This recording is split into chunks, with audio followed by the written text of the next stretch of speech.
Welcome back to the Nullified Take channel on YouTube, where we've got the TNT takes for you on Survivor 45. That's right, I'm your host, Chris. And with me again is my regular co-host for Survivor coverage here, specifically Survivor US coverage here on the channel, Jake. How you doing, Jake?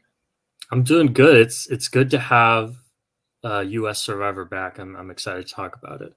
Yeah, and I'm excited to talk to you about it because we haven't had an opportunity to really do a podcast in a long time. So that's going to be exciting. I thought you would come into this maybe a little bit more depressed because your team is under fire very early on. Like there's a lot of potential pitfalls for you in that team. Wow. It is going about as badly as it possibly could for my team. We'll get there. We'll get there when we get there. Oh, we're going there right now. Oh. Yeah, I just need to bring it up for people who are not aware of what we're talking about. We do a draft here on the channel before the season starts. We always have very limited information, and it's hard to judge who's going to do well and who's not going to do well. But Jake had in his team, from left to right, Jake, who's in trouble already, Hannah, who just quit the show, Brandon, who also almost quit the show, and Emily, that's absolutely tanking her game early on in the season. So at the moment, it's looking like his hope is on Jay and on Brando. It's a rough start, Jake. Oh man, if my shining lights are Jay and Brando, that's bad news. Not saying anything bad about those two, but oh man. Yeah. Danica saying you're screwed, Jake. I was so shocked. We'll get into it about Jake specifically. I was like, this dude's gonna be good. Yeah. He's already in trouble. Man. Yeah, who could have predicted Katura, right? And right. the hit she would bring. Yeah. I just I had a podcast, a pre-recorded podcast with Kian from Survivor South Africa last night, which is going to drop probably Tuesday, Wednesday, talking about the season and Survivor South Africa in general and the Save Survivor South Africa campaign that we've got going. And she had some really interesting takes on it as well. So look out for that later on in the week when that comes out. And we spoke a little bit about just how when you get out there, it's hard to go into the Survivor game with a plan because you cannot predict the personalities you're going to play with. And they can absolutely screw up your game. So like Jake may have been on another season, on another tribe, may have been okay right here in the start, but with Katura, with these girls, they're targeting him for being a lawyer. And like, who cares if you're a lawyer? It's the dumbest thing. I still laugh these days when I look at the screen and people are like, I can't be telling people I'm a lawyer. Like, do you know lawyers in real life? They're some of the most boring people that you could know. They always got their heads in the books. They're not that entertaining. They're not, in my opinion, that strategic. They may be smart, but smarts alone is not going to let you win the game. And lawyers historically have not done well on Survivor. No, they followed the rules. Yeah. When Julie lied, I was thinking, girl, why do you need to be doing that? And then I find out that that was apparently the right move this season because people this season are anti-lawyer, man. What the heck? It is interesting. Let's have a quick look at the live here. So hello to everybody. We've got Andrea Lee saying wishful thinking that that Reba visits the Reba tribe.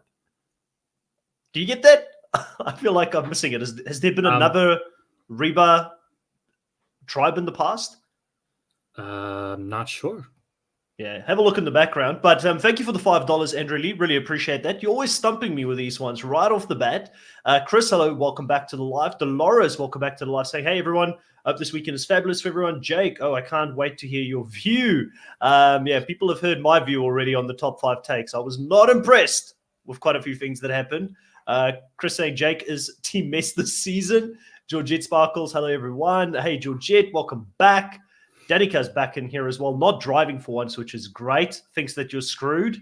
Dolores is saying, yay, for Danica being here without having to drive. Dolores saying, my brother-in-law is a lawyer, and you're right, some of the most boring people that you can get. Did I say boring? Yeah, I know, because I literally, my previous job was working in regulatory technology, and it is so heavily regulated by law that I had to deal with lawyers all the time. The average lawyer that you get, they're not that entertaining. They're not that charismatic. So I don't understand, but it's clearly it's the smarts or something, and lawyers think that other lawyers are threats for some other reason on the show because Katura's ego, I guess. Yeah. What did you like? Like, let's talk about the opening scenes. What did you like about the opening scenes? Because for me personally, it was actually quite refreshing seeing the marooning on the boat again for a change. Like seeing them all be on the boat, having to jump overboard. Kind of reminded you of like old school Survivor, where every time they were on the boat, they had to jump out, get all the supplies, swim to shore. For me, it was pretty cool seeing that challenge, and it did bring back some memories. Yeah. I always like when they started on the boat instead of just on the beach already. Yeah, I loved it. But I feel like that's where the similarities sort of ended because as they got there, Jeff goes into his normal salesman spiel talking about, the concept of the show is still the same. Virtually nothing in the show has changed. And as he's saying it, I'm envisioning Rudy standing up there, bawling his eyes out in season 1 when he got to play the game. And I thought to myself, yes, nothing has changed. Everything is still the same because the moment was too big for Brandon. Just like it was for Rudy all those years ago when he was playing the game. Yeah, man. Oh, man. I mean, listen, I get it. Like, as somebody who's been a fan for a really long time too, like that's got to be really emotional. Like, not just stress-wise, but just like excitement-wise. Like you've been dreaming of doing this for years and years, and it's finally here.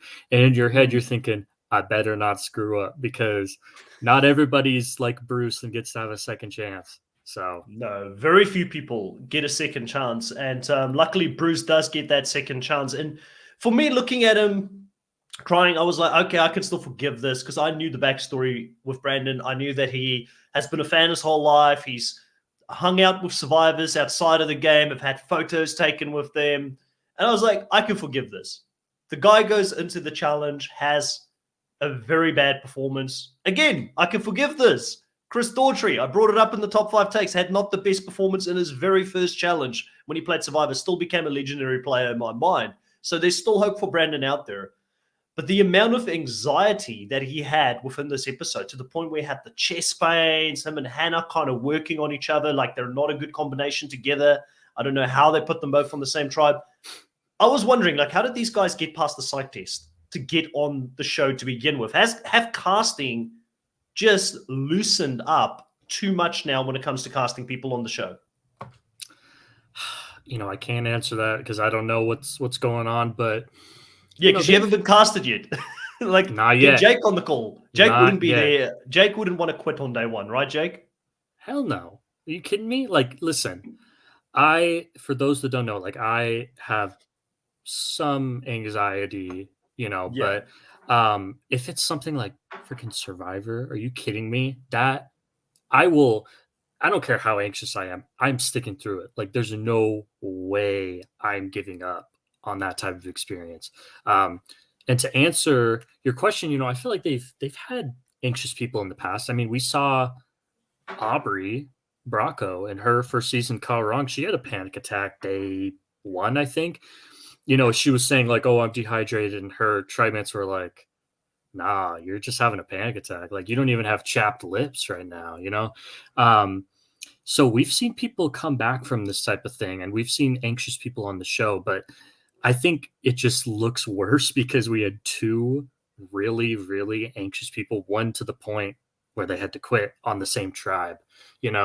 So we're just gonna have to wait and see. But yeah, obviously, if Brandon quits later on, then yeah, something's got to change. Yeah, I saw, and I'll put it out there. Eliza, for me, has got some extreme takes sometimes, and I don't always like her takes that she's got online. But I found myself kind of agreeing with her take this week when she did a small video on TikTok. She talked about the casting process and how hard it was for her to get on the show back in the day because she was 22, she was still in college. A lot of people thought she would quit the game, and how they pretty much ingrained it into her brain, like, you cannot quit if you're on the show. Like, and it seemed like there was a lot of extra steps that they went through back in the day. And it's hard to compare because she hasn't played in the new era, but we do know that it's a new casting team. So I thought I would bring that out there. I know a lot of people have been going after Hannah. We'll probably talk about this a little bit later on, but I also feel like production should take a little bit of the blame here as well for the process of getting people onto the show. Let's say hello to a few more people. Nunes, our Nunes, back into the live. We haven't seen you in a while. Our Nunes, welcome back. They say, hey, Chris and Jake, have look forward to hearing your take on the premiere. Sit back and relax. We're going to be going through all of the action in the coming minutes.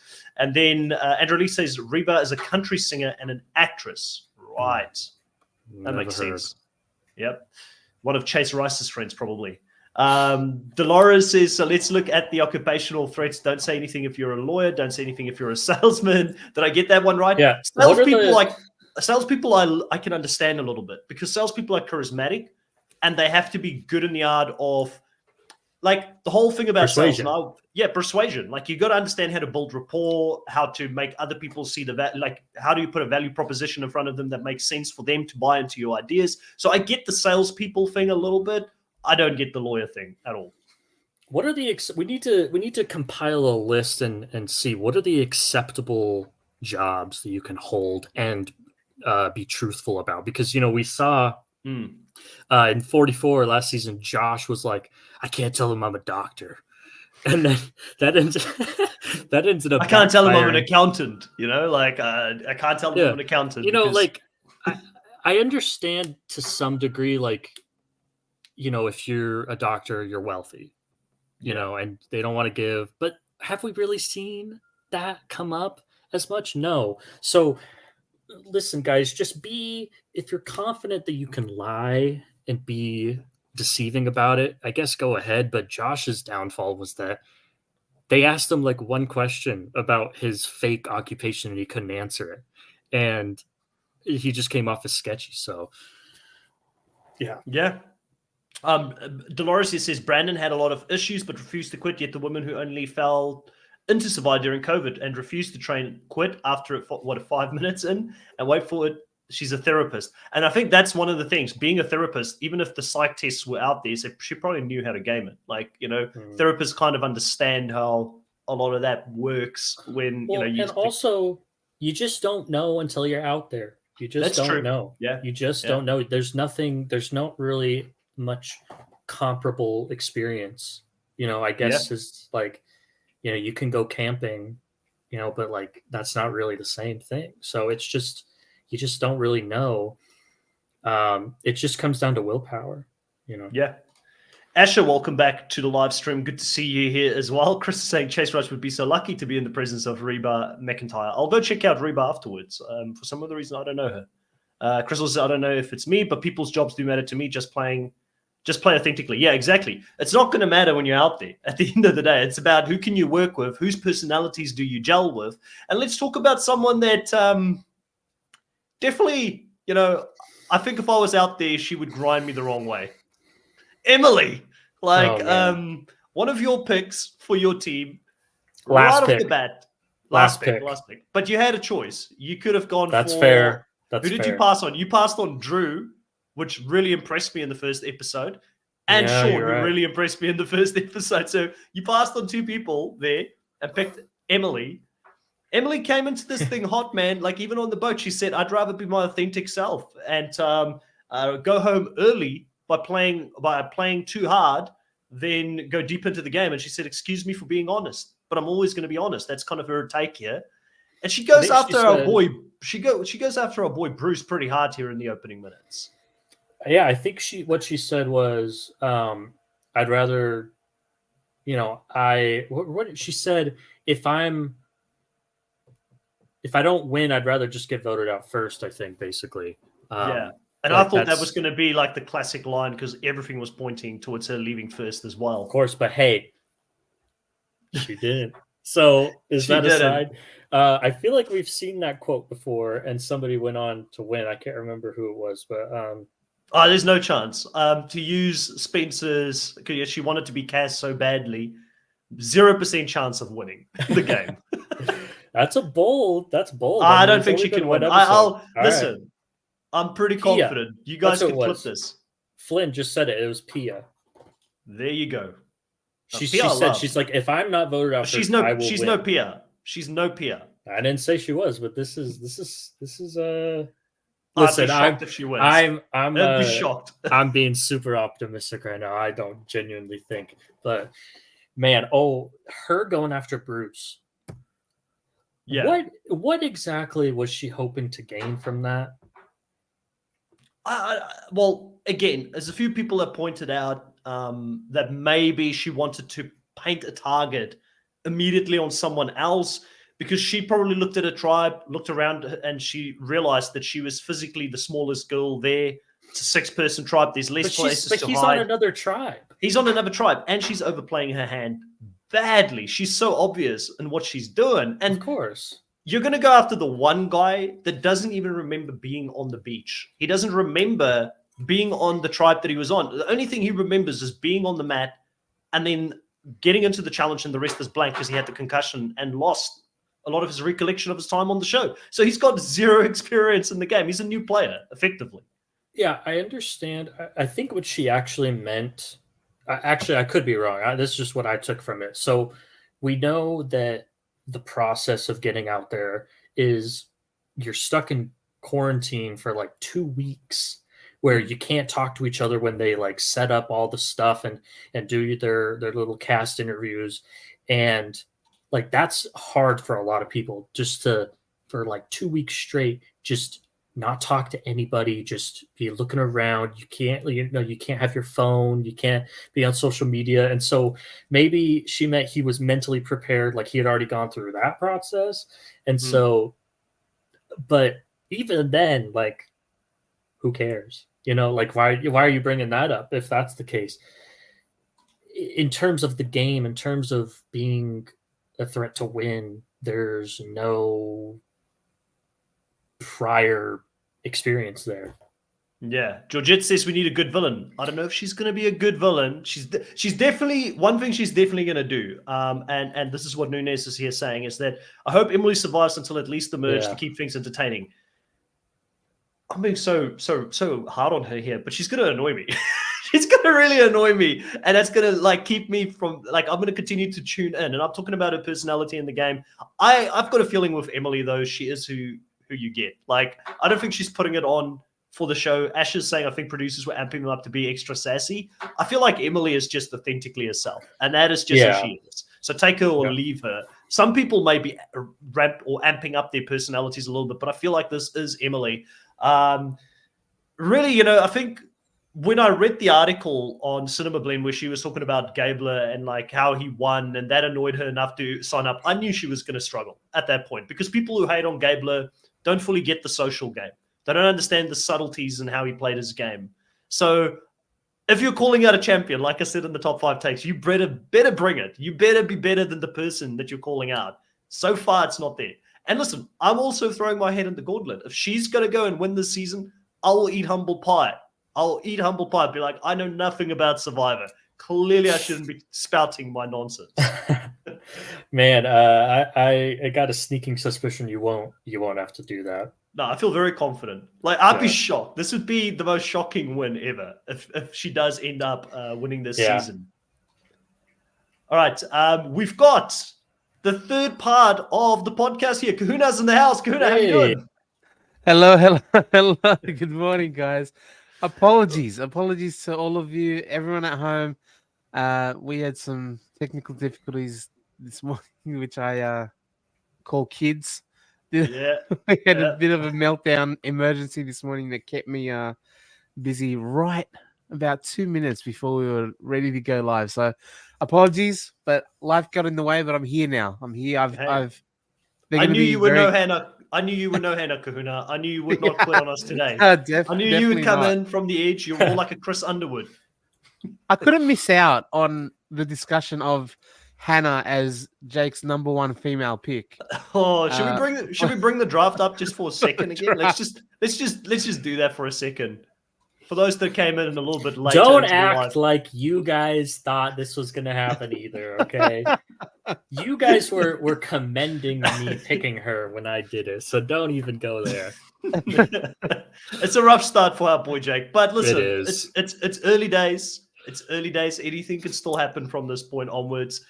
And you came in at a good time because we pretty much just stopped at we're still talking about the marooning, still talking about Emily's bizarre gameplay of going after Bruce, a previous player that didn't really even remember his time on the show, to be honest. So I didn't fully understand that. I thought, again, for me, Bruce's game was very 50-50 because he dealt with it really well in the moment, deflected really well, did the verbal Tai Chi that Sifu would have been proud of over there, and saying that, listen, I don't really have any more experience. Anything that I knew at this point forward is pretty much gone. And then he proceeds to do some other things that maybe isn't too great later on in the episode that we'll talk about. But a lot of big characters here. We've got Sifu, again, big character, Tai Chi, traveling musician, looks entertaining. He has got some of the, when they do the first challenge, I don't know if you guys noticed, some of the jump kicks that he does when he's in the middle of it, like he does everything with a little bit of flair when he did the challenge. Did you guys notice that at all, or was it just me?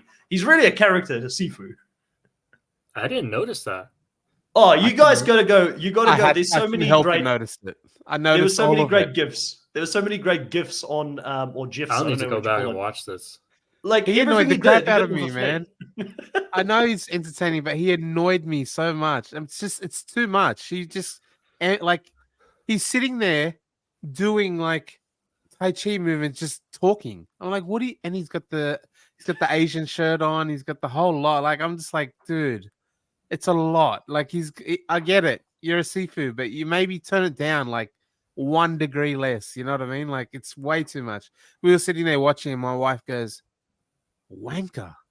Like I don't know if overseas people will get how significant I think I that know. is. I think Kind of like an arrogant person. It's kind of like an arrogant person. He's just trying too hard. You know what I mean? No, I don't think that. I just think it's authentically him. And it probably while is. we're on the And subject, that might be an issue. while we're on the subject of Sifu, we might as well just talk a little bit about some of the stuff that he gets up to in this episode. And going back to camp immediately is like out hunting for idols, want to be like a Tony Vlachos.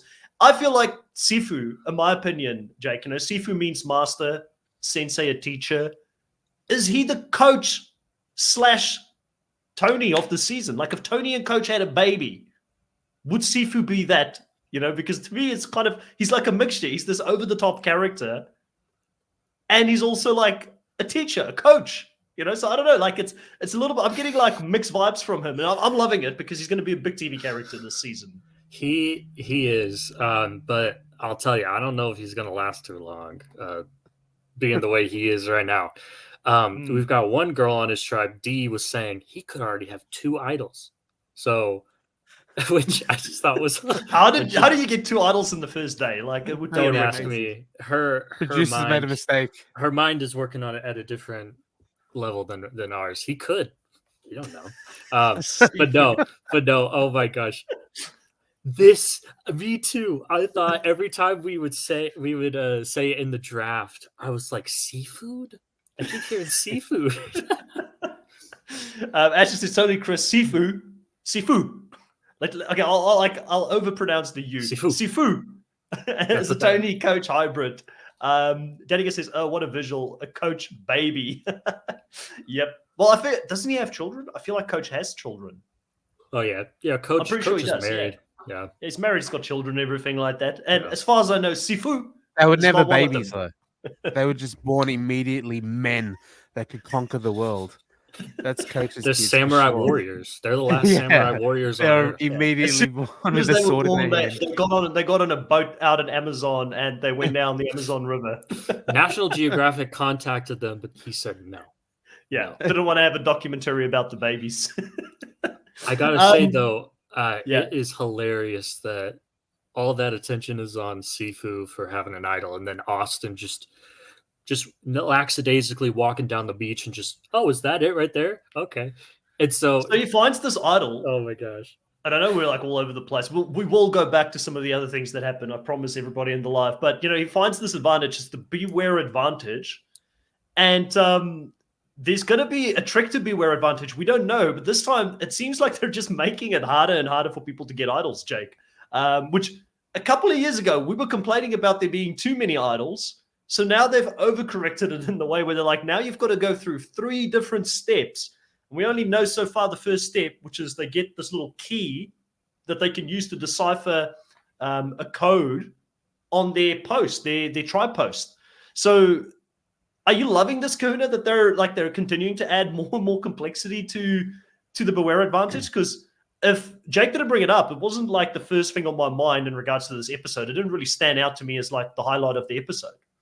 Yeah, I mean, it depends on what the other stages are going to look like and how they play out, because it has the potential to work. Like again, we talk about how Survivor, as far as challenges go, has stagnated a lot, and they're just throwing it out in twists and trying to make everything in the twist. But it depends on what that twist is and how successful it'll be. It could be great. We don't know yet.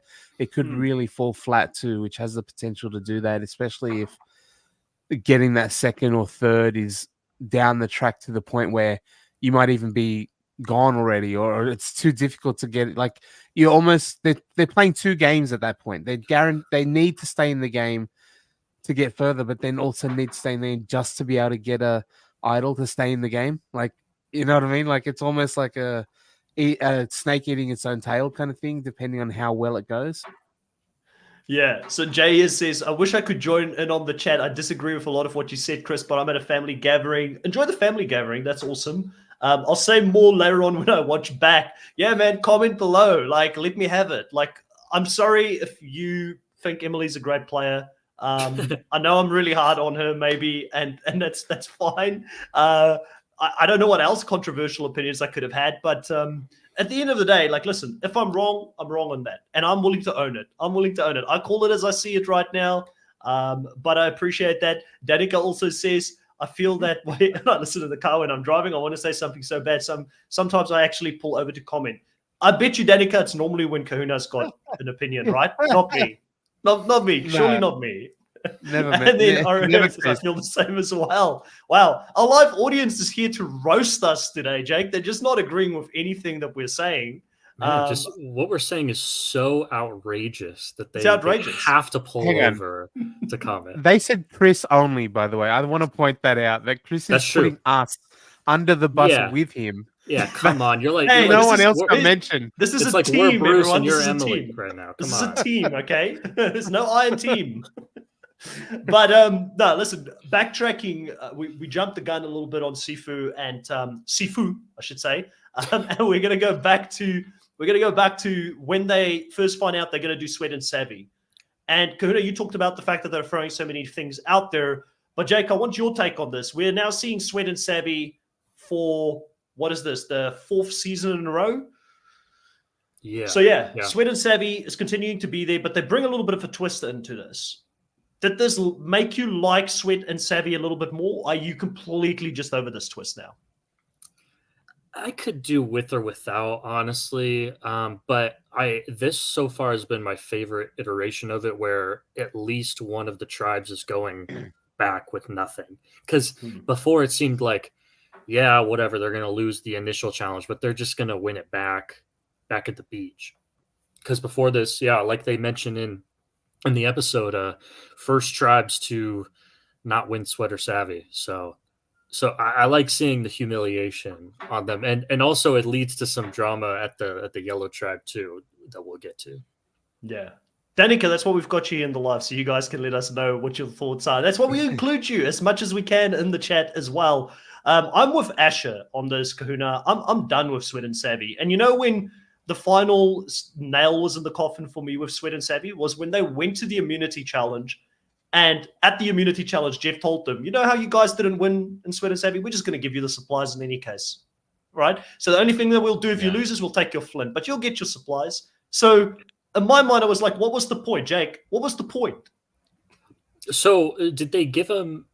They only gave it to them if they won the immunity challenge, right? No, they No? gave both tribes their supplies and said the only thing that we will take from you if you lose is your flint. That you will not keep. So what was the point in Sweater Savvy? Why did we go through that? is my thing. Man, I didn't catch that. I thought it was just Yeah. they only if you won the challenge. That's pretty lame. Yeah, not a fan of that. Survivor Now says this was a clear attempt from production to ensure that there would be someone that lost. Yeah, and I think that if you had to look at what did it bring to the show in that moment, they wanted to create drama, which they did because Emily fell for the bait back at camp immediately. And man, I feel so bad. I'm constantly just going in on what I'm seeing. But listen, if she turns it around and she like becomes a mastermind next episode, I'm behind her. I'm like, Emily, I never doubted you. You were clearly always going to be the best player of the season. But she goes into this, Kahuna, before she even, like, she doesn't even know these people's names properly. She doesn't know where they're from. Nothing about that. It's just like straight to strategy. So clearly those two people that just left, they have got an advantage if they come back with nothing. Immediately into game mode before she even talks to them about, like, who are they? What do they do for a living? Like, no rapport is being built here. Straight to game mode. Yeah, and that has shown on Survivor it's not the best approach, because how many times do we get to the end where we hear, even if she used to get to the end, we hear like, you didn't care about me, or you didn't want to know about my story, you didn't want to know anything about me, you just came out firing all guns blazing. And as far as Survivor goes, which is a mix of all things, strategy, yes, but social is just as important, if not more sometimes, and she's ignoring other aspects of the game rather than just straight up strategy. And I mean, I don't even know the strategy is that great, especially like firing at Bruce immediately on the boat. Like, we see that come back with it. It's just building a reputation or solidifying a personality trait in the tribe that she doesn't necessarily want to have. People calling her negative Nancy and stuff like that because it's immediate and it's non-stop. So I saw one of the comments before said that the interaction on the boat with Bruce actually went a lot longer than we saw as well. So yeah, so Survivor Now says, whoa, Chris, you're hating on Emily. This is a villain we've all been waiting for. And I'm going to, like, really? Are we lowering our standards to this level that she now counts as a great villain because we've been deprived of a villain for so long? Like, my idea of a villain is like a Tyson Apostle or a Russell Hans, a Boston Rob, someone that is smart and clever in the game and has villainous tendencies, not someone that overplays or socially just isn't there. Like, I guess you could say Philip Shepherd to a degree was like that back in the day. He would have annoyed a lot of people. I kind of enjoyed Philip Shepherd a bit more. I was never a Cass fan, so maybe that explains it, because she does remind me of Cass a bit. But she's like, I would say Cass is superior as a villain to her because Cass actually had some game. It's very early on. We can still see. But are we lowering the standard, Jake, to this now? Like, we're so desperate for a villain that Emily now is like making people excited? I wouldn't say that so far. I mean, I wouldn't agree that she would be a great villain, but like, I think she's in the right area of a villain, in my opinion. Like you said, she's like Cass, like where Cass at times, her social awareness, and it was just not there. She was pretty inept when it came to that sometimes. And I feel like Emily can kind of be the same way, but she can just be like, just tell how it is, how she feels. And sometimes it's just fun to have somebody that's not very good at the game and just kind of watch them, they're just being themselves, and it's just not very good. You know what I mean?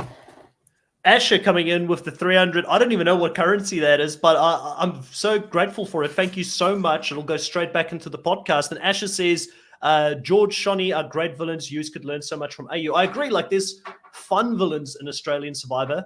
Survivor Now podcast does say, very well said. I think we're all just so deprived that it's a breath of fresh air to have someone that's controversial, because in most of these seasons, and I will give Survivor Now that, like, everybody seems so likable. So it is actually good to have someone that's a bit controversial on the show, and we have been crying out for it. And again, I'm sure Emily outside of the game is nice. I'm talking about what I'm seeing in the game. I'm talking about how she's playing the game. It's all based on the game. Obviously, she brings a little bit of herself within the game, which it's puzzling me a little bit, but it's interesting. And then there's a few great comments that have come in, so I just want to go back and read a couple of them as well. We've got Aria saying, hot take, I like this version of Sweat versus Savvy, except it is underdone later in the episode, or undone later in the episode. Exactly, that's why it kind of, to me, felt like a waste. Dora says, now I'm kind of curious as if the Dream Team completed the challenge in time with the time limit, because no one actually ended up finishing the challenge. Was that shocking to you, Jake? Like, you're the engineer here. How do you think you would have done if you got to the end? I was looking at that puzzle and I'm like, what are they doing? It just looks like they're just pulling a rope and it just comes out. And I was just like, am I missing something? I don't know. Like, it looked simultaneously like so easy yet so hard. I don't know. It was. But I mean, the logs looked really difficult, especially what did they only have, an hour? Yeah. I think they had like an hour, and the puzzle itself, someone solved it on Twitter and they said that it takes 20 minutes to solve, or took them 20 minutes to solve. And how many? There was like 40 logs or something? 40 logs. It was massive logs. Some of them were huge, yeah. I was so impressed by Sabia, but again, it shows you that being from the military, she's gone through boot camp and all that kind of stuff. Maybe she's not fighting fit right now, but mentally, I was loving everything. Like, nothing about Sabia and Caleb as two of my biggest picks in the draft made me feel bad about it, except for the fact that they're in a team that seems like team mess right now. I'm hoping that they can survive that team though, because immediately Emily, and maybe that's why I don't like an Emily, because she's coming after my people. She's coming after both Caleb and Sabia. We don't need that. Not this early in the draft. Yeah. Andre saying the puzzle of Sweater Savvy is difficult for first timers trying to puzzle. Was the puzzle set up for a fail? I don't know. Like the Dream Teamers do it correctly. Did they time it right? Something seemed off. Maybe they didn't want either team to get it, and they wanted this moment of, for the first time ever, no one completed it. Danica saying, this is why I love the chat and the lives. I think you've grown a really good community for us to enjoy the shows, especially when we don't have anyone to talk about it. Well, that's why I started the podcast, right. And that's why Jake and everybody got into it. Like Kahuna, I dragged in from the Nether region. He was out there on his own enjoying shows, and I said, come into the TNT family, and let's have a chat. And Jake, similar, we love talking to everybody and creating this community. Emily is saying, Tolaris saying that Emily could have felt like that, but Jeff validated that they both lost. Let's have a look here. What else is coming up? Nunes saying recent Survivor seasons have been too much kumbaya feeling. That's true. I'd love to see Tyson, Rob, George, Shawnee on the same season. What opposites of strategy? That could be fun. I don't think that Tyson and Rob is very likely to come back. Tyson said that and very, like, he didn't completely rule it out, because there was a podcast where he spoke to Danny McRae, and Danny said, there's some rumors flying around about a potential international crossover season. And he was like, the chances are so slim, like they would have to pay him a massive appearance fee. So I don't know if they're going to be willing to do that, to be honest. I don't know if that's going to come back. And Ash is saying it's Uruguay, 300 pesos will buy you a pint. Oh, thank you so much. We appreciate that. We really do. Every single donation goes straight back into the channel as we continue. Like the next person, we got a mic for Kahuna and for Maki this year. The next person in line is Jake. So Jake will get that new mic at some stage this year. So everything goes back into the podcast. Andrew saying nobody has really pointed out that Sean is just standing there while Brandon is struggling and had to be prompted to help his teammate. Yeah, that's true. But I feel like Sean did a good job, right, getting Brandon up there, because I was worried for him. I don't know how he was going to do it when Brandon was struggling to get on the boat. Yeah, especially like once you're already up, you're then you're reaching down to pull him up, and that's just so hard. Like, and he looked like dead weight. It looked like he wasn't like even able to lift himself at all. And I'm like, he can't. Like, what's he gonna do? Lifting a grown adult that's just a sack is so hard. So he had to get down there with him. Yeah. Danica saying Tyson probably will not come back since he's pooed on the challenge publicly. Yeah. I don't know if he will come back, to be honest. Definitely won't come back for the challenge, but maybe for something else in the future. All right, so back at camp, I think one of the interesting things that we do need to bring up is the girl alliance that is forming. We've got I like it. a big call here from Asher saying that Sabia is awesome, which I agree with, but perhaps Glissé, she's my winner pick. That's a bold call to make right now, even though Caleb and Sabia have got something tight. They don't seem to be in a good position, but Sabia had a big edit.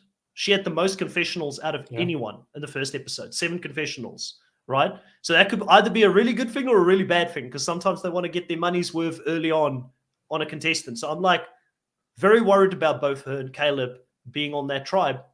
But the girls, for me, Jake, there's something brewing here between, who was it, Kendra, Kelly, and Katura. And 3Ks. That is a strong alliance. They're all the same star sign. They're all around the same age. Do you think that this alliance could be dangerous moving forward? It could, especially because they've already kind of put the target on my boy Jake. And they've already kind of said they're getting a little annoyed by Bruce.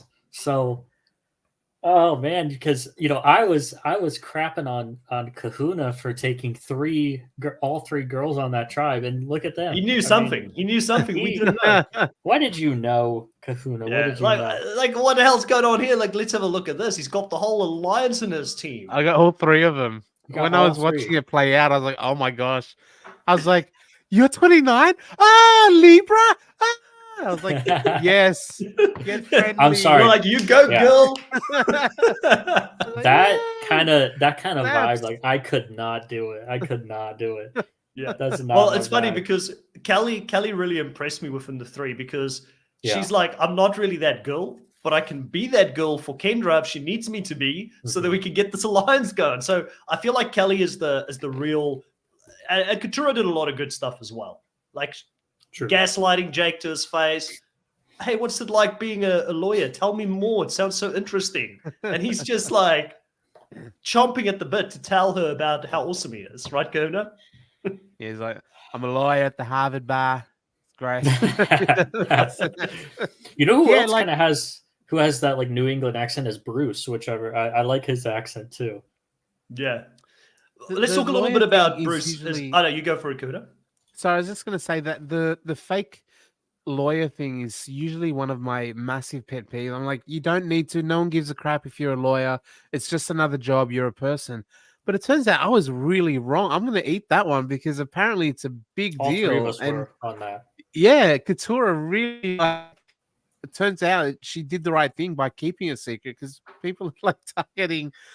Well, she's the one that's doing the targeting, I guess. But yeah, like he had no idea that saying that he's a lawyer or an attorney is raising his threat level, which I found fascinating. I thought of like, yeah, no one cares, man. Like, but they do apparently, because we had someone on the red team. Who was Julie. Julie covering as well that she's a solicitor or a attorney. Sorry. Yeah, who knows if the anti-lawyer sentiment is as strong on there, but boy, on blue, it's there.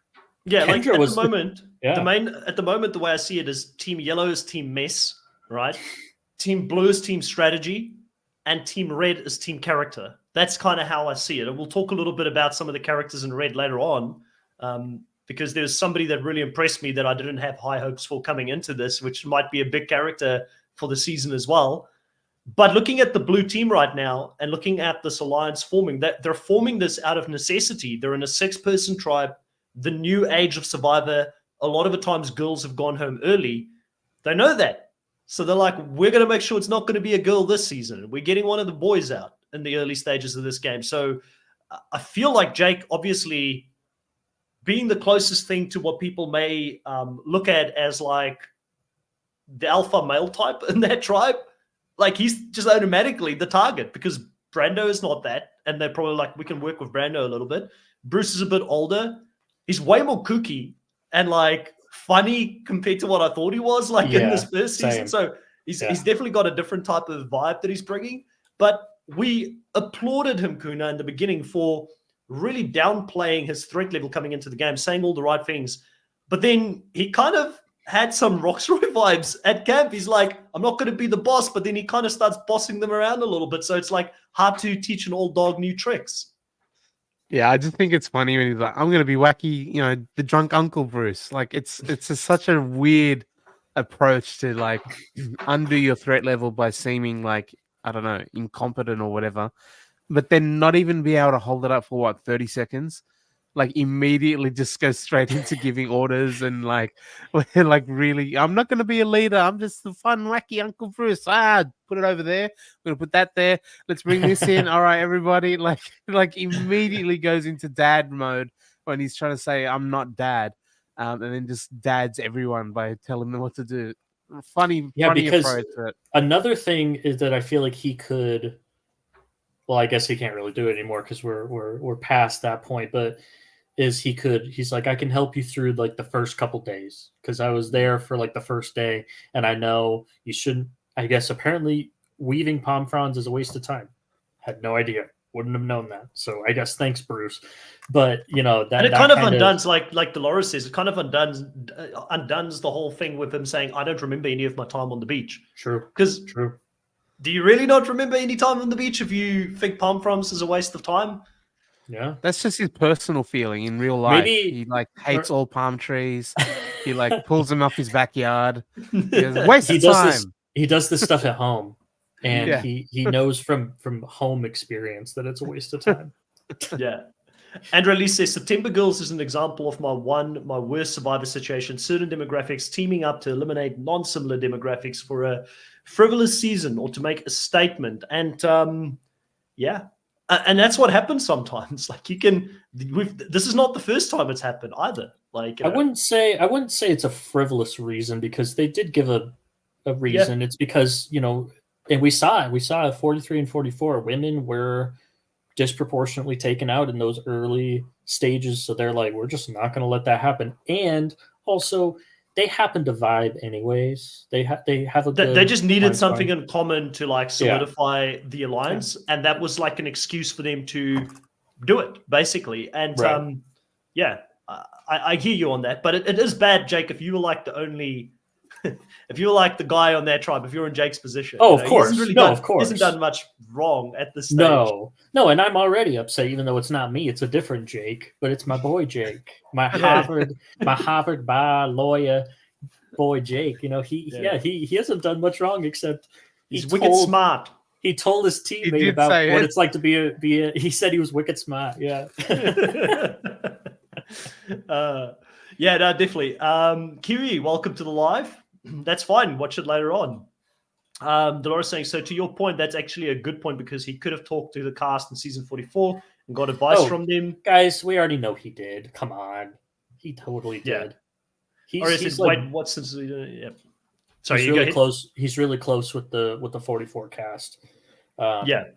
Especially those early people because he was in Ponderosa.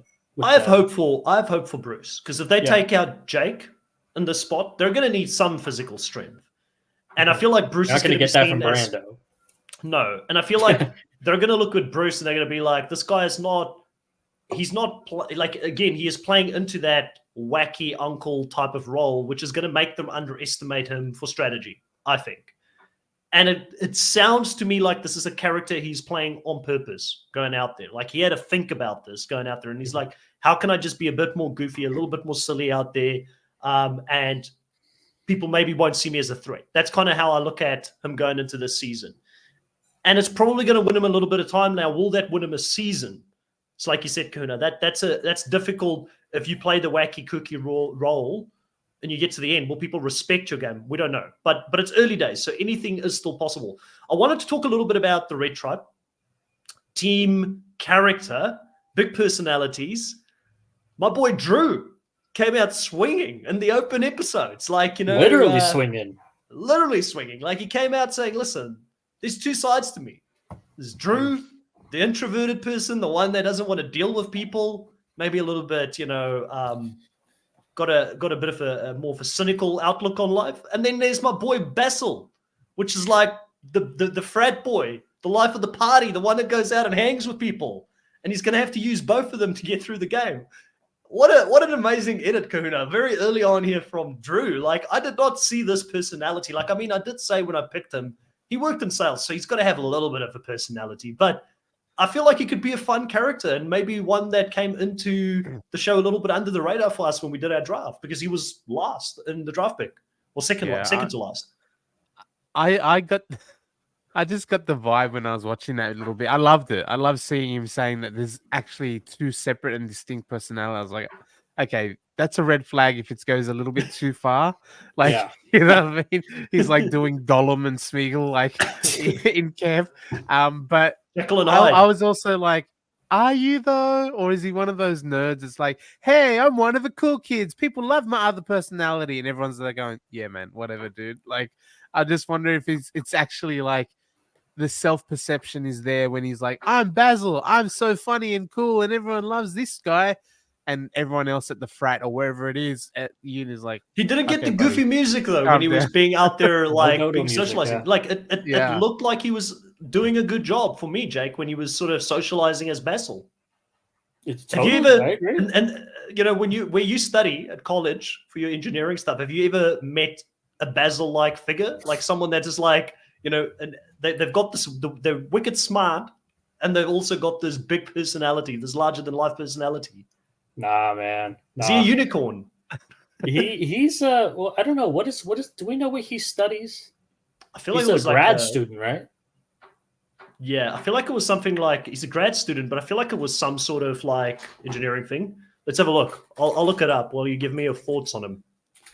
Well, I mean, I was just not expecting this whole like Two-Face or like Dr. Jekyll, Mr. Hyde type thing. Like, you know, is this like it's a good green flag. He's aware of this other personality. It isn't just like it's not like he's not like a werewolf. He can medicate appropriately. Yeah, he's not like a werewolf. It just like comes out uncontrollably at night, you know. And but it is interesting. Like, but in my head, I was thinking like, when is he going to use Drew?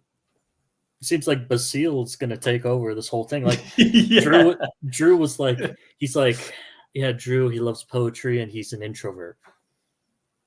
Okay, what's that going to do you here? It seems like Basil, this like outgoing, you know, is able to interact with people at frat parties. Seems like that's going to help you much more. So I hope he continues to live into this whole double personality thing. And he's like, you know, Drew would have responded in this way to someone saying this, but Basil is like, let's go, let's get this move going. So I hope he really like lives into it, and that the legend of Basil becomes so big that one day, you know, when we talk about the Mount Rushmore of players, Drew may not make it, but Basil, he sometimes sneaks in there in the future, you know? We're like, oh, well, the legendary player Basil, you know, we need him to come back and play the game. I loved it, man. I really enjoyed seeing... he's also, he's trying to sneak in. He's like, hey, I go by my last name, you know, yes. like Cochran or Devins, you know? Yeah. Do you think that Jeff knows about this double personality? And he's like, Drew, I've got a question for you. And then maybe asks Drew a question at Tribal Council. And the next time he's like, what would Basil do in that case? Like, you know, it would be funny if Jeff is in on the joke. Everybody on his tribe is like, what is he talking about? Who's this Basil guy? I like to imagine that like while Drew's sleeping, Basil's out starting underground fight clubs and stuff. like Tyler Durden. Yeah, it's his Tyler Durden. He's gonna burn the entire camp down, like while Drew's actually thinks he's sleeping. Basil's out like doing stuff. Asher says, I don't think he meant to be so extreme. Maybe more like how sport players like to go by last names. They act differently on the field. Yeah, it's like an alter ego. But Drew is great. And then laughing at me probably for like Jeff addressing them as both. And then Kiwi Skirt asks, how many lawyers can they put into a season? I don't know. Like, how many do we have? Like, all lawyer season. Three. There's all three. 30 season. Yeah. Yes. Season 47 is going to be Lawyer Island. Have a lawyer ever won the show? No, like, I don't know. think so. So they're like, we need to make this lawyer threat a real thing. We need to get a lawyer to win the season. So we'll just put like half of the cast as lawyers. If they ever bring in an Australian or a UK solicitor or a solicitor if you're UK or Australian, and they're like, oh, I'm not a lawyer at all. Why are you wearing that powdered wig for, mate? Like a Sharn, right? Next season, the white wig. Yeah. Next season, lawyers versus judges. You know, versus what was it like? Or you could have it like, what's the private lawyers versus the public defenders versus judges versus cops, you know? I'm in for Yeah. that. I love all the law dramas that come out of the TV show. So if I can combine Survivor and like The Oh, Practice or Boston Legal or something, I'll be good with that. Andre, you've been spending too much time with Maki. Don't bring up those takes. Oh my god. Anyway, so going to the immunity challenge. Fun immunity challenge, but man, I was feeling a heavy pain on my chest like Brandon when Bruce had to run in this immunity challenge and duck underneath obstacles as Jeff is screaming at them, "Watch your heads!" Because I was like, "Not Bruce, not again!" Going through underneath these obstacles as he was like crawling through the mud. They had to go up this ramp, which was a big, difficult challenge for a few people to get up there. The way that they do it, buffs being used in a very unique way, like we've never seen them before, to pull people up, which was quite smart. creative. That was That good. was smart. They're strong. I have some of my own. They're made a good material for that. Yeah. Yeah, Jeff was impressed. He's like, never have I seen this before. So still the players bringing new things up.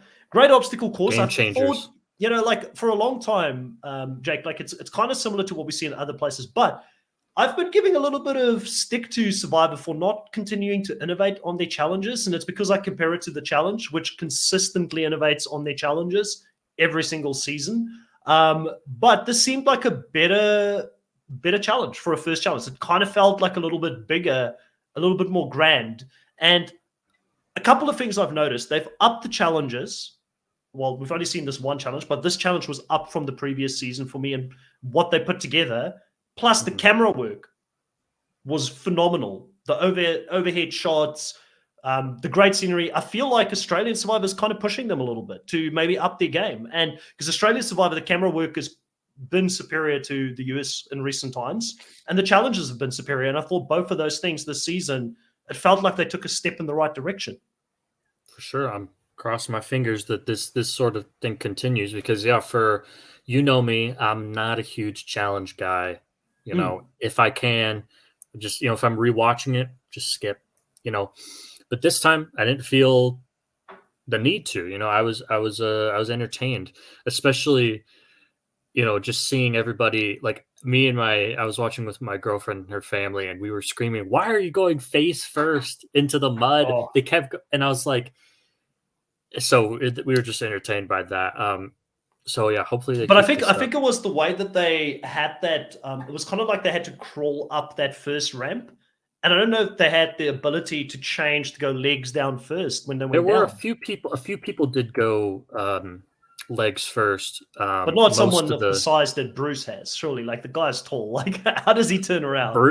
Bruce. I'll give him a pass for not going. Well, actually, no, I won't give him a pass for going head first because that's exactly what protect it. Yeah, even though there's nothing down there, just in case, protect the head. Yeah, Jay says, "Come on, Jake, the challenges are awesome." Well, Kahuna, what did you think of this challenge? You're similar to myself. You're an Australian Survivor expert. I don't say expert, but we love Survivor in Australia as well. How did it compare for you? Like, are you seeing the positives like I did in regards to some of the things like the camera work, the additional layers that they were trying to add to the challenges a little bit? Definitely on the camera work. I love good production when I say good production, I don't mean like finger on the thumb on the scale, tipping like twists and all that. I mean like seeing a great drone shot, seeing like the way the camera work. Yeah. And sometimes it can make or break and really add to the atmosphere of a challenge. So they're definitely stepping it up in that regard. And I did love that. I also thought for a split second that Brandon died really badly when he slid down that ramp and just landed like a sack of potatoes. Like, the guy can't climb a ladder, and now he can't even slide down a thing without he was motionless, right? He was like lying there motionless. I was like, oh my gosh, this guy is gonna drag everyone down. I was like, what if he dies? Like, what if he dies on a challenge? Because it looks like he's not. And I was also not impressed with this is the thing. I was gonna we bring up Sabia in a sec, but this is the thing I was gonna say. I've asked you in the past before, would you play Australian Survivor, and you're like, hell no, I'm not going out there. Do you feel like Brandon should have maybe been like the fan like you who's just like, I love watching it, but I maybe shouldn't go play it? A little bit more self-perception of where do I really stack up against this physically and stuff. That the anxiety mixed with the lack of athletic ability is not a combination for a Survivor player, I don't think, at this point. Like, we'll see if he can, like, if you had one or the other. We've seen people not that necessarily physically strong, but obviously mentally resilient and can, either wrangle their way through things or be in a position to rely on their teammates a little bit more. But he seems to have his anxiety at an all-time high while also getting rid of all his points for physicality as well. So I don't know where those like strategic points have been placed. If you think of a video game character, he didn't put it in strength. He didn't put it in like mental, fortitude. Where are we going to see the good points of Brandon come out? Maybe in strategy, we'll see. I'm not sure. Bring up Sabia. You mentioned Sabia was someone as well that you had your eye on during that challenge. She didn't perform to your liking. I thought she's a Marine. I thought this was like what they do, like especially Marines, right? Hoorah! Aren't they supposed to be the best of the best? Or am I thinking specifically of Navy SEALs? I don't know, but like as far as the U.S. military tiers go, the Marines would have been climbing up things in mud pits and stuff all the time. So she used to be, but she's now in her 30s. She's let it go. She's a truck driver. Truck driver now. Like, so I don't think she's like actively doing training every single day. So she's maybe not at the level that she was. But I think mentally, I don't have the same fear for Sabia that I have for Brandon. I feel like mentally Certainly she's not. I just feel thought like physically she wouldn't let them down. I was like, she could be in a season when we're saying in seasons past that the females get voted out first. I was like, she could be like that female that carries physically, can be a real strength for them, but she had to get lifted up just like anyone else. She was. It's going to be D, man. Really struggling. It's going to be D. She struggled just on the crawling through the mud. She was the first person on the yellow tribe, and there were like one tribe had already gotten their second person through by the time that she finally got through. So I was like, and I was thinking the same thing, like, hey, weren't you in the military? I thought yeah. Sorry about that, Jay. I thought she was like in her early 30s or something. But yeah, so apparently she's still 28. But truck drivers don't move as much. I will say this: if people let D get to the merge section of the game, she's going to win a lot, because I've seen her Instagram, man. She's a proper CrossFit girl. So she does a lot of work. Like, she's going to be super fit. But yeah, definitely a bit of a struggle there throughout the challenge. Obviously, Caleb doing a lot of work getting everybody up there. He was the last one to go up. Another person who really impressed me was Bruce. He bloody ran up that wall almost without any help. For a guy that's in his I think in his 50s, or like late 40s, late 40s. Impressive stuff. The guy's fit, and again, that's the element of strength I think he's going to provide to that tribe moving forward. But it all came down to the puzzle. It all came down to getting the puzzle sorted. Blue actually does end up finishing with this puzzle first. They do end up coming from behind to beat Red, who was up on that wall the quickest, which was really impressive to see. It was, I believe it was Brando. And who was with him? Jeremiah was the one that was solving the puzzle. No, not Jeremiah. Jeremiah was in the other tribe. Red. Who is it? Brando and maybe Kendall? Kendra? Or Kelly? Is it Kelly or Kendra? Kelly, I can't remember. yeah. Help us in the chat if you can remember. One of those two girls ended up doing it. Well. Yeah. And really good job by them. They end up winning, which means that Yellow will go to Tribal Council. Now, I don't know if you're aware of this, or Kuno, if you're aware of this, but apparently there was a whole additional twist in the game that did not make the show. And the winning tribe got to send someone from their tribe to the camp of Yellow, which was, I believe Kendra was the person who was sent. And she also ended up being able to talk to them, strategize a little bit, but in secret could place a vote. And her vote, Jake, was going to go to Brandon. But none of that made the edit at the end of the day because Hannah ended up quitting. Yeah.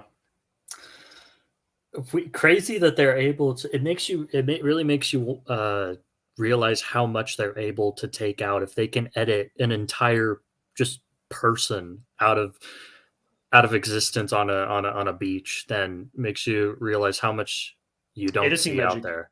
Yeah.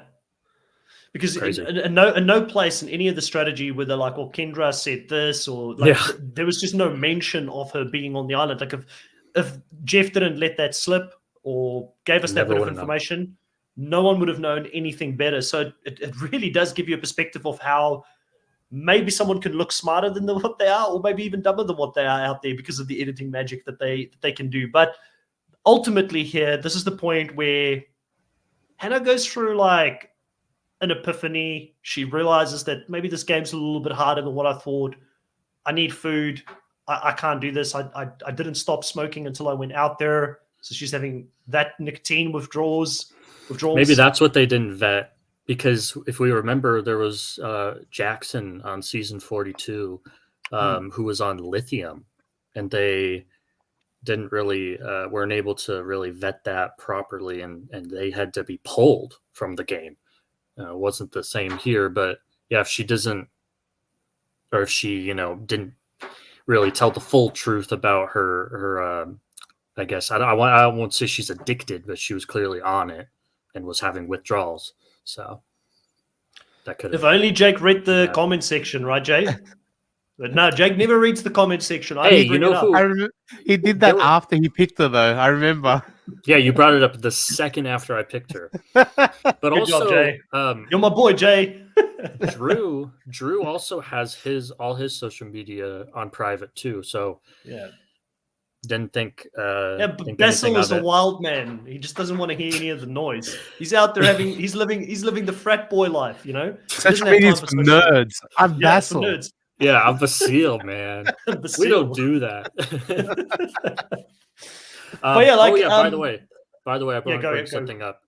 Earlier we were saying, has a lawyer ever won the show? This is completely off topic, so I apologize, but we have had one. It was Nick Wilson. That's the only lawyer. And Wendell. Only lawyer.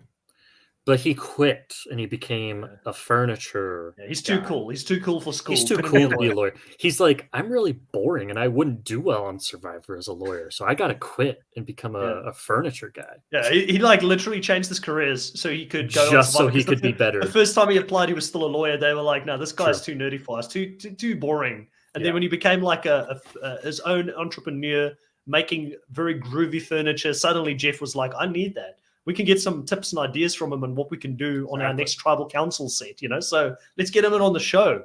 But listen, Hannah at the end of the day couldn't cut it. The heat was too much for her. She quit. It's a quit. And a lot of people have been going at her on social media, which I don't condone. If you're like personally DMing her with your hatred and dislike for her because she took someone's spot, uncalled for. Right? We don't condone people going out of their way to bully people. But do fans have a right to go online and say that they're disappointed? Hell yes. I'm glad people are voicing their opinion out on Twitter. They're voicing their opinion out on these places and holding production accountable to a certain degree, because we want people to be casted that are going to compete. She came out the next day and she said, well, I didn't want to be there because two other people wanted to be there more. So I took, people forget that I took the moral high ground. I left the game because two other people really wanted to be there. Well, the game's not about getting other people to win the $1 million. It's supposed to be you going out there to win the $1 million. So it's a very 50-50 one. I empathize that sometimes you can go out there and maybe things are harder than what you expect. But then also you've got to understand that if you play Survivor, and Jake, this is a good lesson even for yourself, and I'm sure you're well aware of this, you're putting yourself out there in the gauntlet. People are gonna have opinions about you. Similar to me, like if I was to go out there and if I flopped, people would be like, see, we always knew Chris didn't know what he was talking about. So it's just going to come with the territory to a certain degree, right, Jake? And you need to be prepared for it. For sure. You got to know that, you're putting yourself out there, and that sort of thing is just going to happen. Yeah. What's your thoughts, Kahuna, on this whole quit situation? Because it had people heated, and it had previous players heated as well. I was worried we might have a quit off. Like Brandon's like, no, I'm done versus, I was like, who's going to be quitting harder between the two of them? Because that's scary. Like they're both so it's horrible, especially after one day. Like if you cannot handle one day, then you should not have been there in the first place at all. Like maybe if you're 10 days in and it's really there's an injury or the mosquitoes are really starting to pile up, and sometimes we see people's feet get really bad. They're not looking after their feet out there or whatever it is. But one day, because of cigarettes or whatever the case may be, is just insane. Especially, like she's saying, there were two people that wanted to be there more than me. There were probably thousands of them that wanted to be there and got cut at the, right before, like, your pick put how many other people out of contention in the first place, which is why people are annoyed about it. You know what I mean? Like, I get that it's some people's dreams, and she just like gave it away immediately. And without any real like excuse that resonates with people. There are times where someone might say something like, no one had a problem. I know it was injury related, but no one had a problem with Matt last season getting pulled from the game because it is, even though it was his own stupid jump off the cliff that caused it and all that. Like, when it's an injury thing, when it's something out of your control, like we sympathize and we we may have lost another. But when you're a fan of the show and you love the show, then the opposite is also true. If someone disrespects it or takes a crap on it, am I back? You're back. Yep. Nope, I'm back. When you love something that much, which obviously Survivor has a very rabid fan base, and someone essentially took a shit on something that you love, like, it's hard to put up with. So I can see why, but obviously it's still just a TV show. I don't like the parasocial, like following them to the ends of the earth to really go at. Let's have a moment. Yeah. Let's have a moment. Let's get our disdain for this out there and say this was bad. She should have done better and all that stuff, but then let her go live her life. That's kind of what I feel about it. Like, we're not going to go chase her, make her feel bad for the rest of her life for a show she went on, didn't do too well, ended up going quickly. I'm sure in her mind there has to be some regret that she I do want to say shout out to the top 5 takes from the Nullified Take, Chris. You made a good point that this is on producers. At this point, 45 seasons in, like, how are you not picking up this sort of thing? Like, I know it can be hard to get around. You mentioned, like, obviously with psychometric tests, being a counselor and stuff, she could probably know how to game it a little bit, but the smoking, all that sort of thing, like, I don't know, like, why aren't you finding these things earlier? Why on 42? Why did they let someone go through with the lithium that is obviously necessary medicine? Like, this far into the process, when they're not really doing the change, they should have everything down to a T by now, and there are still people falling through the cracks. Well, this is what I want to say. I feel like, and again, for those people who agree with that, what you need to go do is check out. I don't always agree with Eliza on some of the stuff and the takes that she has, but she had a really good take on this and her own experience going through casting back in the day on TikTok. So go check out Eliza Allins on TikTok. She goes into depth about how much hoops she had to jump through just to get on the show and to prove she wouldn't quit, because they thought she would quit before she got on the show. So I think that's something that is needed. And since then, the production team has changed, or the casting team has changed. We don't have the same casting team.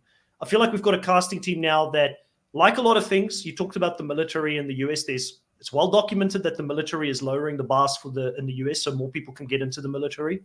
I feel like Survivor is lowering the bar for a lot of people to get into casting and get on the show. And lowering the bar and making it easy for people to get on the show or to get a job or to get into a place isn't always the right thing. You need to think about, how do we better prepare people to go out there and do the show so that we don't let the standard of the people that are out there go down. But I also don't want to be over hypercritical in the sense that she failed, but she's also the first person from memory in the new age that has failed. So clearly, let's give them credit. They're getting it right 99% of the time. This time they got it wrong. I'm a bit annoyed by that, but I can also say maybe I am being overcritical because this is the first time it's happened and it's still fresh and we're all annoyed and upset by it. But it's probably impossible to go this deep into the show and never have someone quit. It's going to happen eventually, I feel like. But thanks for giving me a shout out on the top 5 takes, because I went ham on that one. It was straight after the episode. I was very fired up when I got in there. But let's read a couple more comments here. Dolores saying, Chris, I feel like we've mentioned this before, but you need to put together a Survivor boot camp. Yeah, I think it could be a good idea. Tony's doing something similar for corporates in South Africa called Tribe Mates, I think. She's got like a corporate boot camp that she does with people, a former Survivor South African player, which is quite interesting. We've got Mucky saying that Chris won't make it through the boot camp. I've seen his plastic muscles. All right. All right. Mucky. Dolores saying Hannah trained by doing intermediate fasting for one day and then went out on her Peloton and gave it up. And releasing, and is why CBS promo strategy for season 45. What's this? Eclectic and perplexing survivor opening Wall Street of trading. Oh, right. Yeah. They open it up at the, I don't know if any of you guys noticed it. I keep an eye on the stock market. It's one of my passions, the share market. Survivor was at the opening of the stock market for the premiere. And everybody was like, what's going on here? Is Survivor going to become a public company? Imagine if we as fans can buy shares in Survivor. It could be pretty hectic. They haven't gone public with it, but, it's interesting. Top 5 takes were spot on. Thank you so much. I appreciate that, Dolores. Ash saying, yes, thanks for saying that, Kahuna and Chris. It's on the producers. Yep. They have to take some ownership, right? It goes back to the top. They already have. They already have. If you've seen what Jeff has said, they said they need to do a better job of sussing it out. Yeah. I mean, you can only, you like I said, if you've been out there for as long as you have, you're going to get it wrong eventually. Human nature is we can't have 100% of everything, but I'm glad they're taking ownership of it. Arnunes is saying you might be right. If we get more than careful curated images production is presenting, then we may see how too much to keep us wondering how it will end. Let's see what else is coming up here. Chris saying, I refuse to be that hard on Hannah. She really wanted this at some point, but it wasn't for her. She left first, and that is fine. Yep. Maybe we should be a little bit more forgiving, but we don't want to set a precedent here, Chris. We don't want people to go out there thinking that quitting is okay. Rather not apply. Let there be outrage. So people that are on the fence about going and they're like, maybe I would quit. They're like, oh, I don't want that heat. I don't want to go because I'd rather not have someone that's 50-50 in their mind. I'd rather have people go out there that's going to play. Okay, Bucky. Danica say, I don't understand it through. I thought they were supposed to do a dry run on the no food and sleeping outside. How did she think it would be different to on the actual island? Yeah. Chris and Mucky for a hall brawl. Mate, I would feel sorry for Mucky in that case. Mucky is so clumsy, he would fall before he even runs into the hall brawl. He's got 2 left feet. But basically, when you think of Mucky, think of Josh, the goof. That's Mucky. He's like Josh. Chris is saying the promo for this season went wild. Where did that budget come from? That's crazy. They're putting a lot of effort into, I think, gaining more people or keeping people entertained and watching the show. I don't know what the ratings would look like. We need to check that at some stage. But anyways, yeah, okay, Mucky on the chalky milks. Let's get into the draft and how we did on the draft, because we did have our first week.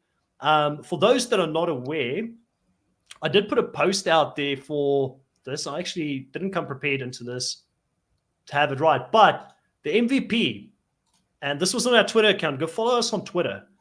Twitter is at TNT_take. We put a lot of extra info out there these days as well for people. We posted who our top performing player was for week 1. And Jake, you have him. He was under a lot of pressure, but top performing player on the draft for episode 1 was Jake with 5 confessionals, 1 challenge win, total of 10 points. MVP of the week. I bet nobody saw that coming. So you need it. You need it. It might be downhill from here, but it started strong. Specifically for him too. Yeah. But I'll bring up the draft and we'll go through where the points are sitting after this first week. Those are the teams. Obviously, we've got Hannah, the second draft pick here, is going to be removed by the end of this.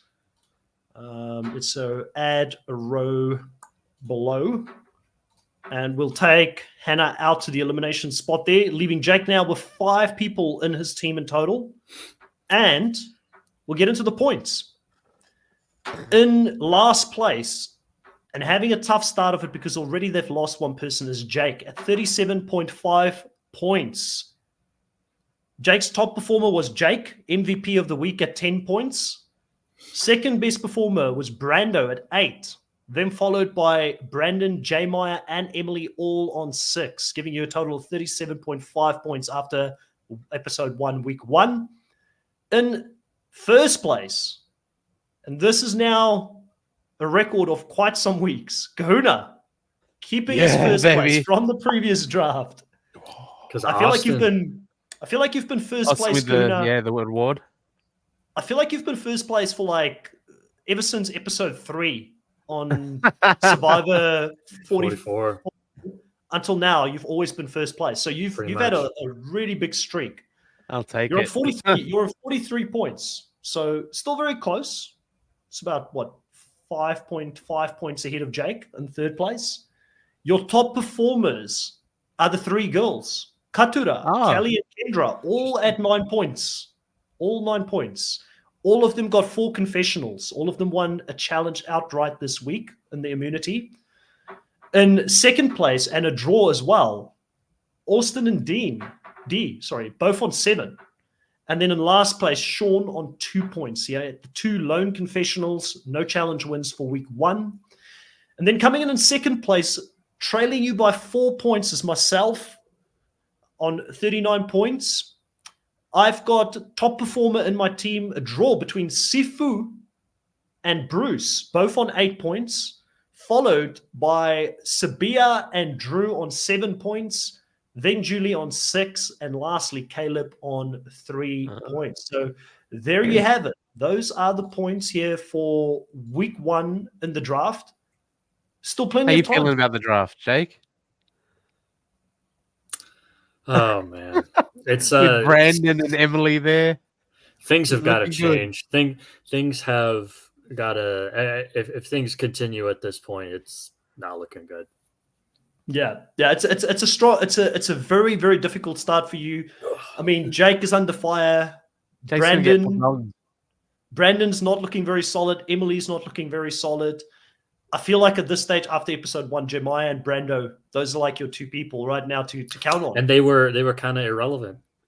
Yeah. But also, we haven't been in their tribes much. And also, like, listen, Jeff was out there and he's like, Brandon, you've wanted this your whole life. Get back up. This is what it's like to be a Survivor player. They didn't need to show those things from Jeff. So I feel like there is a potential positive.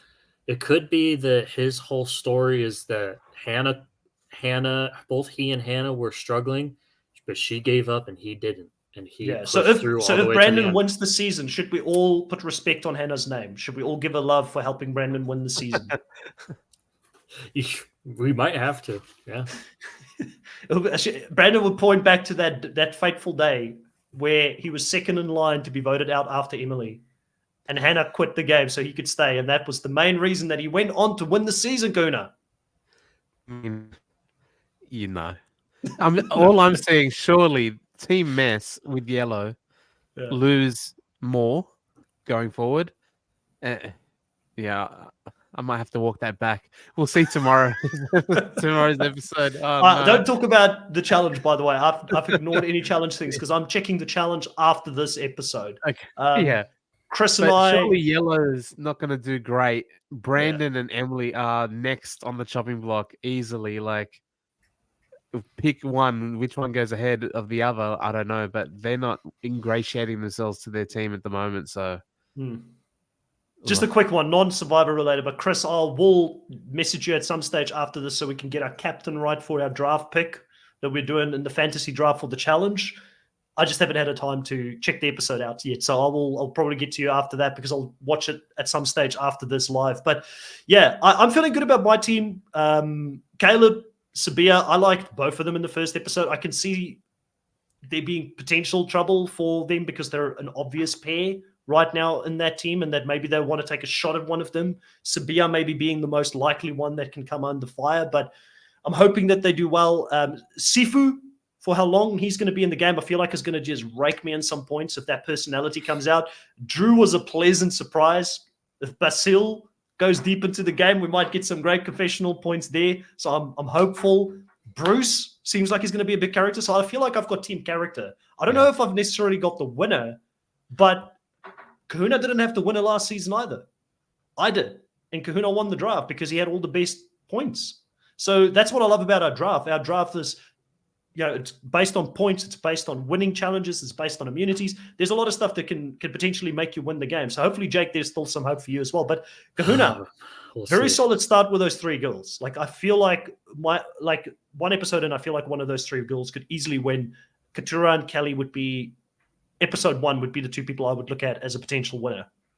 Yeah, and for my 3rd, 4th, and 5th picks, it's like I can't stand here and go, "Yep, I knew it from the beginning." I knew because they weren't first picks, but I'm happy with Austin as a first pick. He got a beware thing, so I'm happy. You didn't get the points yet. You didn't get the points yet because he hasn't actually gotten it yet. So I haven't given it to you. But as soon as it's activated, it's points waiting to happen.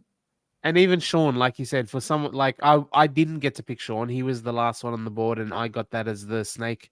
Meant I automatically got him, and even him, I was like, oh, I didn't even pick him, and he had a better showing than Jake's entire team. It seemed like I looked at him, Sabia, and Caleb, and I was like, they're the normies in that tribe. They're like the normal people, like the people I could hang out with, And he had a really good start. I thought he didn't get a lot of confessionals, only 2. But the better than what I expected. I mean, he went last in the draft. But yeah, that's it here for week 1 on our draft and our recap and analysis.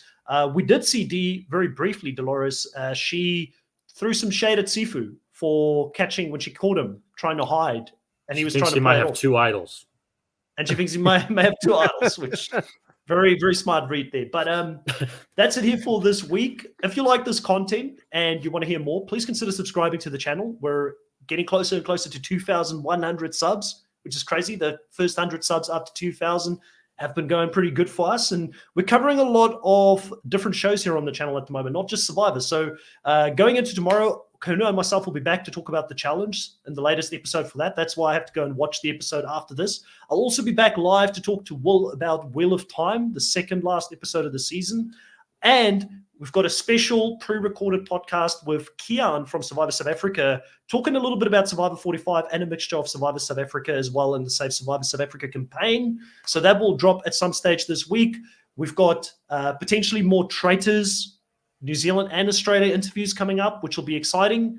We've got, what else do we have going? The Amazing Race Australia, Kahuna will be hosting that this week as well. So if you're an Amazing Race fan, go check that out. And I did my Amazing Race analysis with Michelle last night for the US. So a lot happening on the channel, a lot for you to enjoy. Anything that I should add, Kahuna, that I missed? Oh, there's a lot coming up. So make sure you stay. If you haven't hit subscribe, do that. Hit the bell. Check out all the stuff. Chris has got a lot in the way. Yesterday, I sent him a message when I was looking at our StreamYard profile, and there was just 6 or 7 shows lined up, ready to go within a week. I was like, man, we are covering a lot. So it's good stuff that's coming out of TNT, that's for sure. Yeah. All right. Traders Canada. Did I not mention that? Traders Canada as well is going to be hitting us this week as well. And that should be good. That's the Mucky take. So if you want a little bit of that, Mucky is going to be on with his co-host for Traders New Zealand, Hamish, for that as well. Doris saying, thank you all. This has been so much fun. See you on the challenge. Yes, see you all. Thank you so much. And Asher says, yes, Save Survivor South Africa, 100%. We need to do that. I do have a campaign in the community tab for YouTube. If you want to support, there's a campaign, a petition you can sign. Scroll down in the community tab on YouTube to go and sign the petition to Save Survivor South Africa. You don't have to be a South African or live in South Africa for the petition to have some value, because they're looking at potentially having this on a global platform, a streaming platform in the future. So any signatures will help. Yeah, 100%. All right. Well, thank you, everybody. Grab your torches, head back to camp. We'll catch you guys next time. Bye.